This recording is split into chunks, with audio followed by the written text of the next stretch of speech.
Welcome back to the next live edition of the Underdog Jets podcast with Wayne Chrebet, and the Jets are 6-3, shocking the football world, beating the Buffalo Bills 20-17, coming down again from 14-3. Wayno, what did you think of the game plan? Zach Wilson, all of it. Oh, lots to talk about. Obviously, the biggest thing is, this is a statement win for them. They are indeed a different team this year, potentially a playoff team. And there's a lot of great performances across the board, but certainly we're going to talk about the defense, which is outstanding with Zach. He played a much better game and part of the reason they won. Yeah, Wilson, everything was in structure, right? LaFleur called a great game, a lot of screens. And then when they had to pound the ball, they ground and pounded it late in the fourth quarter. I mean, how impressive was that drive? Yeah. You look at it and you're hoping they can put a long drive together and hopefully end on the field. And they did exactly what they needed to do, which is run the ball. The run-pass ratio is much better than last week. But when you can run the ball at will and they know it's coming, that's how you win ball games. Yeah, and LaFleur, he's taken a lot of heat from Jets fans. I don't know why. I think he's done a tremendous job. Zach Wilson, too. But the really good sign to me was Wilson early. He looked comfortable. And that deep shot to Mims, one-on-one down the sideline, when he made that throw, I said to myself, okay, he's stretching the field. He's taking what the defense is giving him. That one-on-one shot, that's what you want in the NFL. And taking that shot, Mims almost had it. It was a good sign to me early. Yeah, that's what you want to stretch the field early just to keep them honest. And maybe you get a pass interference. Yeah. That obviously happens a lot. Happens to us a lot. But, they mixed it up. I think I saw that Zach Wilson's release was 2.3 seconds, which was the fastest of his career, as opposed to 3.2 seconds so far this year. So they put it in Zach's hands, but, high percentage throws, and that got the running and the play action game going. So great job by LaFleur. Yeah, and the defense. How about the defense? Sauce, he got beat, or as the kids would say, cooked on one play by Stephon Diggs. Hey, listen, it happens in the NFL. Even shutdown corners today are not going to be perfect. They're going to give up plays here and there. Yeah. But, as bad as that mistake was, it's just one mistake. This guy has been an all-pro this year. He's that good. And if I'm picking one corner to start my team, I don't care if he's a rookie. I'm taking this guy. He's just been that dominant. Yeah, he is not playing like a rookie. He's a phenomenal player. Like I said, on that last play, it's just the way he hand fights and his technique. That he's not getting called for pass interference. They're allowing that. And he knows how to do it. He knows how to tackle the ball. And all the rookies, this draft class is phenomenal. Joe Douglas and Coach Sal did a great job. Yeah, Sauce, to your point, folks, this is an art to hand fighting, as Wayne put it. This is an art to committing defensive pass interference without getting called for it.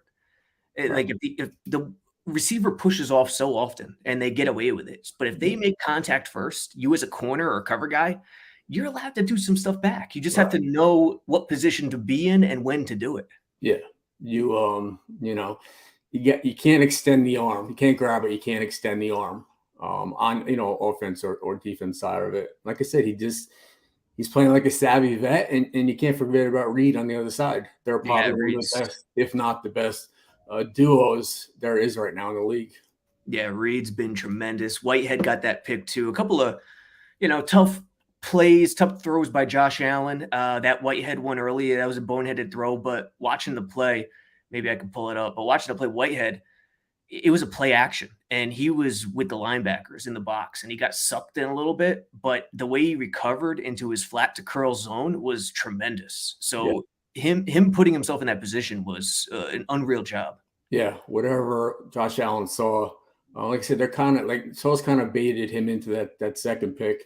They're mixing it up, and joking with Lavernius, and he said they're playing like the Chicago '85 Bears. And listen. They're outstanding. If they're only giving up 17 points to the best offense in the league, arguably, then they're going to be in every game on this at that point. It's just not making silly mistakes and allowing the defense to do what they do. Think about this defense versus Rex's defense, right? I was having this conversation earlier with someone.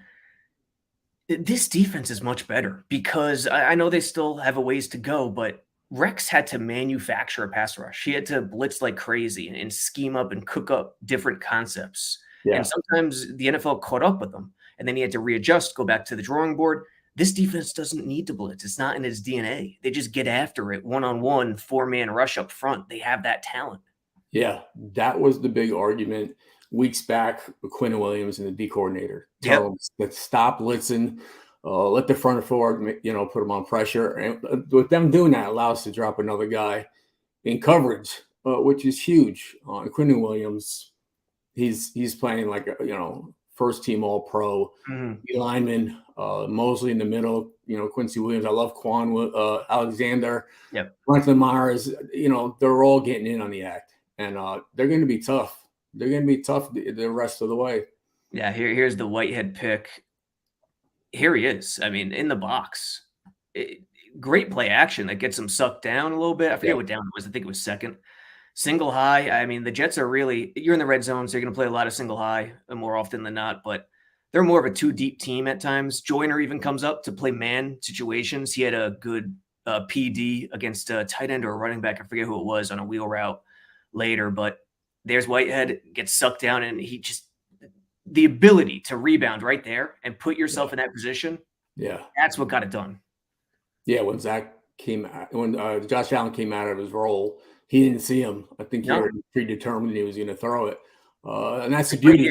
Right here, the quarterback's thinking, "I got him sucked in." The second level is sucked in, and they're not going to be there. That's what got it done. I mean, seriously, honestly. Yeah, he was hidden behind the defensive lineman, and it's just plays like that that change momentum. And let me tell you, the crowd, I was there with my dad, and the crowd was phenomenal. They were so loud. They stayed loud. And I said there's always a nervous feeling until the clock hits 000. But when it did, and they started playing that Sweet Caroline song, I haven't heard it like that in a while. Yeah, I met my friend, him and his son, and a couple other people in their Pop Warner League went to the game, and I met them, played a little cornhole before the game, but walking through the parking lot trying to find them, it was raucous in the parking lot compared to most games. And it surprised me a little bit based on last home game with the Pats, but the fans really came with the energy this week. Yeah, and you know what's tough is there was a big majority of blue and red in the fans, the Buffalo fans, to the point where when I was watching from inside for a little bit, I couldn't tell because of the delay on the TV what happened if it was for us or against us. But Jet fans rose to the occasion, got the crowd into it, and helped the defense on that last drive. Yeah, that even more to the credit to the Jets fans, because there were a lot of Bills fans in the stadium. Hey, they're local, they could drive there. So the fact that they were that loud, tip of the cap to the Jets fans. Here's the sauce pick. Double A gap show, just a zone. He just sunk off there. Yeah, he sunk off. He was in a double A gap, too deep, which this is their DNA, folks. Whitehead can mix it up in the box, no question about it. He's a good tackler, but they're a too deep, playoff type team. What is this? Cover 6 maybe, because you got quarter, half, and then Sauce is in the flat to curl, lets his guy go. It's great coverage. Great call by Ulbrich as well. Yeah. Well, you see that safety coming over the top. That allows Sauce to gamble. But again, just getting lost in coverage there. And Sauce basically baiting him into that. Yeah. And on this return here, this is a fumble a lot of times when DB's running in. They're not used to running with the ball. This receiver comes back. It's almost a strip play right here. That happens a lot. And he held on to it, and big changing point in the game. Yeah, they're not the Bills, on the other hand, without Poyer, they couldn't do it much. Without Milano, they couldn't do it much. But they disguise defenses like crazy, where the guys are running all over the place. Yeah. Just disguise defenses, but in a subtle manner. Right now you got press, but just one of them stays hard. The other goes deep. Right. So it's more subtle. So I kind of like the way they play it. It's disguised, but it's subtle. Yeah. And there goes Sauce. They're doing a great job. I thought he was going to return this. From my angle at first, I thought he was going to score, but whoever caught him from behind got him there. You want to get to some questions? Yeah, what do we got? I saw a super chat here. Yeah. M. Kamal, thank you very much for the super chat. Wayne, thanks for the memories. All of Jets Nation knows you were a gamer. Very true. So happy to see this team win and silence the morons. Oh, we threw those morons in there. In JD and Salah, we trust. Hope they can open up the pass game. Go Jets. Yeah, that would be a big. Imagine Zach Wilson figures it out and it just clicks for him how dangerous they would actually be with that. Yeah, appreciate the compliment. Hopefully, gave you everybody a lot of memories. It says in JD and Salah, we trust. Yes, they have done a phenomenal job, and I said it this week. Everything changed in the Jets organization when Salah got paired up with Joe Douglas. Yeah. Just the last 2 drafts in free agency, but what he's done in the trades, but just this draft this year. You know, we got Sauce and Garrett Wilson, and Jermaine Johnson had a tremendous sack against a guy that doesn't go down on one defender. That was an unreal play. Reese Williams has a big future. Last year, Vera Tucker, Zach Wilson, Elijah Moore, the 2 Michael Carters. I mean, it's endless. I mean, this is not, like I said, this is not the same old Jets. This is a whole different era of Jets football. Yeah, that Jermaine Johnson play was unreal because it was in a huge spot. We'll play it right here real quick. Here he is in the edge. Huge spot, play action. They even try to crack him. Yeah. They even try to crack or release, I guess you want to call it. And he's disciplined enough to stay on the edge. I mean, that's a huge play by a rookie. Yeah, look how much running room Josh Allen has. But listen, no one's taking this guy down. We had 2-3 guys on these QB sneaks, and they couldn't get him down. He just great defensive play in space. Mm-hmm. You know, maybe a lot of people aren't thinking about this, but this was a massive play for a negative play in that time of the game. Huge play. And at this point where you freeze frame it here, a lot of young edges would already be down the line. Yeah. Would already be down the line sniffing the run out here because of the movement with the O-line. This is an extravagant play action. You know, you move the guys around, really try to sell the run. Let's see it again. It's his job to set the edge, and he did that. Yeah, they pulled the left guard out there just a little bit and just discipline to set the edge. Incredible discipline. All right, let's go to some more questions. All right, what do we got? When man fell on the opening kickoff, I was ready for same old Jets. The boys showed us something here. Yeah, absolutely. I mean, that was an interesting first play of the game, but I get another thing, getting down 14-3. This team is never out of the game. We were 3-40 in the last whatever games when we're down double digits, and we already have 3 wins down double digits. Wow. And we are the leading plus, positive, negative scoring team in the fourth quarter this year.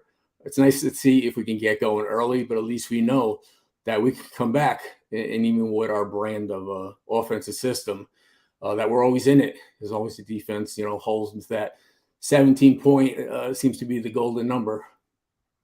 Yeah, that's an incredible stat. And again, culture, fans raise their eyebrow at the culture thing, but it really does make a difference when your best players, AVT, I know he's hurt, but AVT, Brees, Sauce, they are football players. They are leaders. They are genuine football guys who lead by example. It's huge. And they have those guys. They have an incredible number of those guys. Garrett Wilson too. Yeah, this is funny. I want to make sure I say this by Paul Boy Green. Hey, Wayne, have better given a ton of shit to LC for that take. Also, make sure next time you don't say you're right to that take. Just what did he say? He said the only way we're going to win last week's podcast is if the Bills bus breaks down.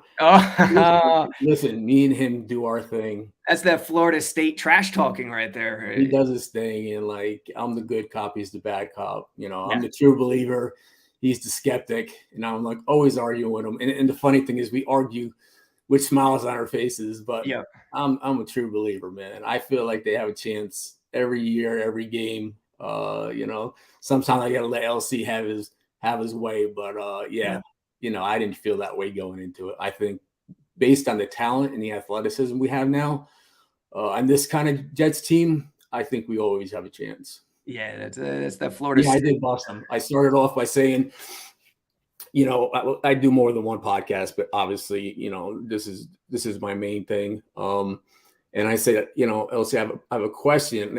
I'm in a situation where I had a friend of mine say that the Jets can only win if the bus breaks down. I was like, how would you handle that? What do you think? And he's laughing, but Yeah. he backed up a little on it. But we're at a game together. We're huge Jets supporters. Oh yeah. Oh yeah. It's just out of fun. Nah, everyone. That's just a poke. No one takes it seriously. I mean, listen. Some of the fans do. I can see the comments, but I do a pregame article every week. Okay. Yeah. And I do the pregame prediction score wise, and I've only gotten one wrong so far this year, which is abnormal. I'm always wrong with these things, and I picked the Bills to win before this week. So, hey, don't feel bad. Very few people. I think Joe Namath was the only person who actually, and of course it's Joe Namath, came out and said the Jets will win this game. So don't feel bad. This is the Buffalo Bills. Yeah, listen, you got to understand what you're getting into. No one expects us to win. Every time we win, you look at the experts' picks, and zero people pick us. But we're at 6-3, man. Last week I was saying, listen, we're still in a good position. We're having a great year. Yeah. But this was a statement win to say this is not the same old Jets. And I said this on the other show. I was sick, at this time, always, they had the brown paper bags on, JTF, just end the season. I was sick of that stuff, man. And there's none of that. There's no just end season. There's no, hey, who are we going to draft in the top 3 picks? We're not in that territory anymore. It's changed. No. And see, I picked the Pats to beat the Jets only because, not because of Belichick, not because of the Pats, but only because of AVT and Brees losing those two. I thought it would take some time to adjust without them too. So this win against Buffalo, I don't care the injuries Buffalo had. It was impressive to me considering that. We got injuries too. Exactly. It's the NFL. It's football. Listen, we played against some backup quarterbacks. I understand that, and some subs. We beat Aaron Rodgers in Green Bay. I don't care what you say about their team. And we beat Josh Allen. Yep. Arguably the best offense and defense, most complete team, not only in the AFC, but in the league. And we're a half game out of first place in the AFC East right now. A question for Wayne. What do you attribute Wilson's better game to? Number 1, Mike LaFleur's change in game plan, quick, short passes, Zach just playing better, smarter, or Buffalo playing too high instead of 1? No. Buffalo played their A game. They didn't give up many big plays, but it's just the ability to him to use his legs. When he rolls out, sometimes he feels like he has to make a play or force it. And this week, I'm like, just tuck it and run. And he did that multiple times. And to the point where at the end, I was like, he's got it. I wasn't expecting like him just don't mess up. I trusted that he was going to do the right thing. He had some throws that got away from him. But that throw to Mims inside the 20 to get the first down, that was Mims' best catch as a Jet, and Zach Morris, a shining moment in that game. There's a hierarchy to his development. Yeah. And the first thing we needed to see was him staying in structure and not going to the chaos, which is Tarkenton scrambling all around, which is doing all that stuff. And I thought it was just him not trusting himself, being too careful, which then led to chaos, which then led to mistakes. So I felt like he trusted himself more and he trusted his reads. And that's the first step. Like I said, LaFleur set him up in a situation where he is getting rid of the ball a second faster than previous. That is massive. It helped for an offensive line that been tough. But look at this. I gave my grade a B+ for the offense. Just they didn't get it going as much as possible. But an A+ on that last drive. They ran it down their throats, and Buffalo knew it was coming. And when you could sit on the ball and keep Josh Allen off the field in a tie game and give him the ball essentially with less than a minute back and no timeouts, you can be in every game if Zach plays that way. He played tremendous this week. If you could run it down a defense's throat, a good defense's throat, when they know you're running, that's not an easy feat. Like, that is very tough in the NFL. Yeah. Matthew Wilder says, Wayne, I met you a bunch of times in person. You did a 40th birthday cameo for me this past February. Do you remember that one, or not so much with Matthew Wilder? I've done. I was talking about that. I've done 800 cameos in the last 2 years, and I love it. I see some people do like 20-second clips. Happy birthday! I'll do like a minute. I'm up to a minute and a half. I talk this and that, and I was funny. I did one yesterday. It was the first time someone asked me, "Can you please tell who the cameo's for and list your 4 favorite cheeses?" And I'm like, what is that? I've done birth announcements like, hey, congratulations, you're having a baby boy and wedding and bachelor. But I was like, that's funny. But hey, I'm glad they like the cameo. Keep them coming. What were the cheeses? Do you remember? No, I wrote it down so I wouldn't forget. I'm sure I went with everything that's on a pizza. Paul Esden, I know you, Esden. I see you. What are revised expectations after beating the Bills? Playoffs? Question mark. Is AFC East suddenly at play? I mean, yeah, absolutely. What do you think, Wayne? Yeah, listen, it's going to be tough going to Buffalo, and they're going to be pissed and full of piss and vinegar to come in and to show us that they're the big dog in the AFC East. But I think we could beat New England. I think we could beat Miami again.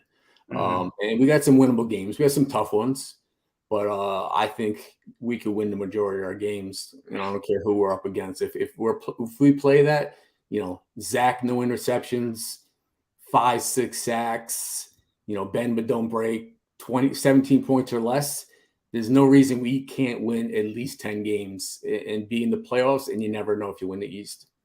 And then Josh Allen's hurt. We don't know what's going on with his shoulder. Did you hear about this? At first, they feared Tommy John. Who? Josh Allen. Oh, yeah. But I don't know. They're hoping he could play through it. Commenters, if you guys have heard anything, I have not been in the mix on Josh Allen. Let us know how severe it is. No one knows yet right now, I don't think. If it's really severe and they're just trying to play through it. But if it's really severe, man, Bryce Huff in that last drive, that play, really drastically altered the course of the NFL or in the AFC playoffs this year, if it's serious. Yeah, that is a big play. Another good pickup that they made. I just went David Goldsmith. I picked the Jets to go 10-7 before the season based on JD's all season. Now I think 12 wins in the division. Listen, 12 wins would be phenomenal. But I wanted to bring this up. If you thought they're going to go 10-7, you would have made a lot of money because their over-under in Vegas was 4.5 games. They're blowing that away. Yeah. So I'm just going to scroll through some of these. I got one more too. M. Kamal again, super chat. Next half, Jets can make a little run, and if they can control the clock, this defense can disrupt the finesse teams out there. What do you think about the Pats game after the bye? Can't wait. Jets can't wait. Yeah. I think it's a big game in Foxborough. I see some questions about the bye. Yeah, it's some coaches are different. Will have you come in, do a shakeout practice, watch the film, get a little run, and then a couple of days off. And then sometimes, you get straight right to like Thursday off. Different ways to handle it. But it's the chance to recharge, spend some time with your family, decompress. But you can't use it as a vacation. You can't do that. But you self-scout during the bye week. Yeah. And I'm sure they're going to take a long, hard look at the Patriots game and see what they did to confuse Zach and hopefully change the game plan. So this is a good game to have a bye before going to New England. For sure. And I'll tell you what, that Patriots tape where they lost, they were the better team. The Patriots just outfoxed them in a lot of ways, just got scrappy yards, yak to get first down. So I felt like they were the better team, even against Baltimore week 1. I felt like they were the better team overall. There was just some big plays given up. So, yeah, they're going to go to the tape this week. Esden, again, Josh Allen had a UCL injury rookie year. That forced him to miss some games. Unsure if that is related. Waiting for more results, apparently. Yeah, it's a big thing. It's a big question right now. Yeah, well, hopefully he's all right, except for when we go up there to play him. I don't wish hurt on anybody, but hey, you need all the breaks you can get, The political answer from number 80. There you go. Jim Batista, Wayne, and Robbie. On Twitter, the Bills fans have been whining about that big last play. Are they no longer calling face guard? It's not face guarding, man. Yeah, it's good defense. It was a great throw, but hey, listen, we've gotten the worst officiating this year and over the course of history, even in home games. We're due to get a non-call. It shouldn't have been called face guarding. You know what I mean? I I just don't. that's whiny Buffalo fans. I'll say this from watching it live, maybe on TV. I don't know. I didn't see the broadcast yet, but watching it from the stadium, I could understand if you thought, hey, maybe a flag's going to get thrown here in real time. But when you watch the replay, I don't think a flag should have gotten thrown. I think they got it right because Sauce only made contact in the right spots when the receiver, was making contact first. In terms of face guarding, there's no such thing as face guarding. It's only if you're making contact and impeding the weapon. You don't have to look at the ball. As long as you're not making contact and impeding the weapon, that's fine. Your eyes don't have to be on the ball. Dude, the receiver initiated the contact. Right. And he just, they're allowed to have some kind of contact. You can't possible to run full speed and mirror someone like a magnet they don't touch. I mean, this is the NFL. You're allowed to do that. You can't grab. You can't extend your arm. It is what it is. And I'm glad in a game with the Jets that it wasn't controlled. The outcome wasn't controlled by officiating. Yeah. Maybe we're getting the benefit of the doubt now. And they didn't give him a pass defense on that play, which surprises me. I just found it. Yeah, let's watch it really quickly. Get your questions in. We got 5 minutes left, everybody. So get your questions in for Wayne. Here we go. Here it is. Let's start it from the beginning. Yep, desperation throw. Allen has already banged up, playing the sticks. There goes Sauce. Quarters. Yep, quarters D. If I'm coaching Sauce, I'm not liking what he just did there in that situation. But hey, it's Sauce Gardner. He could recover easily. Yeah, that's not a flag. That's not a flag. That's not a flag. I was going to say with Sauce, I did an appearance pregame and towards the beginning of the first quarter. And so I missed the man kickoff when he slipped. And then when I got out of the elevator, I saw they were on our 20-yard line, 15-yard line. And I saw Laveranues. I'm like, what happened? He's like, Stephon Diggs, man. I'm like, oh, yeah. And he got his first taste of Stephon Diggs, the best route runner in the NFL. He probably is. Top 3 receiver. And he had a big first half, Diggs, and he caught 0 passes in the second half. And Sauce made an interception, made this play. So if you look at this, Sauce Gardner won that matchup, and the whole defensive secondary did a hell of a job in the second half. Yeah. Watch Gabe Davis's right hand here. He puts his right hand out first. I wish we could zoom in. People probably can't see this well. But Gabe Davis, he puts his hand out first. And again, he puts his hand out and pushes him. So it doesn't matter if his eyes aren't back at the ball. The offensive player initiated the most contact. That's the key. Contact doesn't automatically mean flag on the defense. It's who initiates the contact. Yeah, I see someone said about, what they did to us. We'll never get a call versus Zach Wilson. But if you breathe on Mac Jones, they get the call, which is a big reason we're not 7-2 right now.